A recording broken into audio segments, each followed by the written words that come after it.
25 বছরের পথ চলা তার সিনেমায় কেউ তাকে সেরা নায়ক, কেউ সুপারস্টার, কেউ মেগাস্টার, কেউ বা কিং খান, এমন অনেক বিশেষণেই বিশেষায়িত করেন। তবে তার প্রকৃত নাম মাসুদ রানা। সিনেমায় আসার পর রানা থেকে হয়ে ওঠেন শাকিব খান। পরের গল্পটা জানা সবার।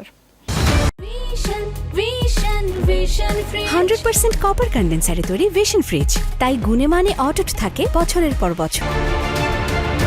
শুরুটা 1999 সালে অনন্ত ভালোবাসা সিনেমায়। 2024-এ যুক্ত হয়েছে রাজকুমার। 28 মে ক্যারিয়ারের 25 বছর পূর্ণ করলেন শাকিব খান। গত এক দশক ধরে শুধু তার নামেই পার পেয়ে যাচ্ছে বাংলাদেশের সিনেমা।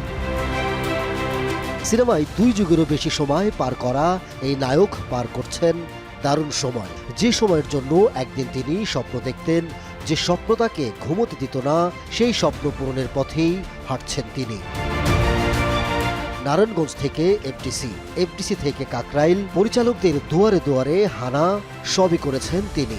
নানা চড়াই উতরাই পেরিয়ে আজ তিনি রাজ করছেন সিনেমা অঙ্গনে। চিত্রনায়ক মান্নার মৃত্যুর পর চলচ্চিত্র যেখানে থমকে যাওয়ার উপক্রম, সেখানেই হুট করে জ্বলে ওঠেন শাকিব। জ্বলছেন আজও। পেয়েছেন 3বার জাতীয় চলচ্চিত্র পুরস্কার সহ অনেক সম্মাননা আর পুরস্কার। শাকিব খান অভিনীত সিনেমা মানেই প্রযোজকদের নিশ্চয়তা। তার যা কিছু অর্জন সবকিছুই তিনি কখনো উৎসর্গ করেছেন দর্শককে, কখনো ছেলে আবরাম খান জয় ও শেহজাদ খান বীরকে, কখনো বা উৎসর্গ করেছেন বাবা মাকে। তবে সফলতার শিখরে থাকা মানুষটি হয়েছেন সমালোচনার শিকারও, যদিও সব ছাপিয়ে কাজেই নিজেকে প্রমাণ করেছেন বারবার। গত ঈদুল আজহায় প্রিয়তমা সিনেমায় গড়েছেন অন্য এক ইতিহাস। রাজকুমারের পর তুফান নিয়ে আসছেন শাকিব খান, যেন বিশ্বায়নের পথে হাঁটছেন তিনি। শাকিব খানের রজত জয়ন্তী দেশ বিদেশে নানা আয়োজনে পালন করেছেন তার ভক্তরা।